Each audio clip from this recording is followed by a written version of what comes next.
If you like mountain biking and you like learning, you should consider subscribing to the OnePlus Bike channel right now. But today, I'm here to share my experience with going tubeless.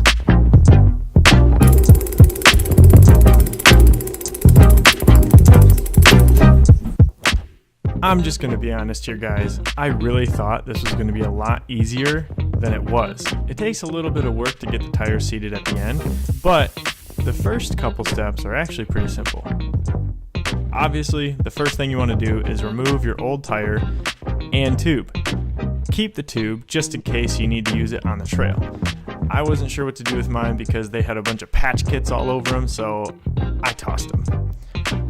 I also tossed my old tire because it's pretty worn out and I don't have a use for it. Inspect your rim, make sure there's no weird spots on it, and if there is already tape on it, make sure you remove that. I'm measuring the width of the Gorilla Tape right here just to make sure I have the right size so it'll seat the tire properly and also keep all the sealant in the tire and create a good seal around that rim. Now, once I had the right width, I started tearing the Gorilla Tape and hold it really tight and overlap over the valve about 1 to 3 inches. Give your rim a once over just to make sure all of those edges are pushed down nice and firmly. Next, you want to poke a hole for the valve stem. Only poke a small hole because you really don't need much, because you just need to push it through and make sure you get a good seal around that valve stem rubber gasket. As you can see here, it is a little difficult to push through, so twist it. You can even thread it through. I've heard some people say that you should thread it through instead. Here, you need to be really careful to not over tighten. I did that on my second wheel and it leaked. So make sure you only do it hand tight, nothing crazy. Time for me to unpack my new wheels.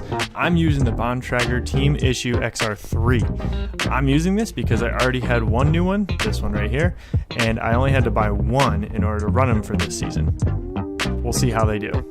Once you get the tire mounted, leave a small gap at the bottom and put some sealant in it. As you can see here, I put some sealant in and I'm being very careful as I rotate it around so I can put the tire back onto the rim completely.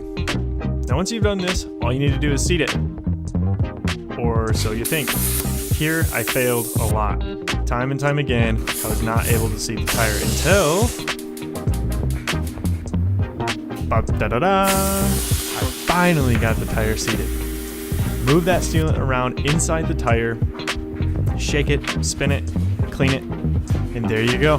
I finally got some tubeless tires on my White Lightning project. Guys, thank you so much for watching.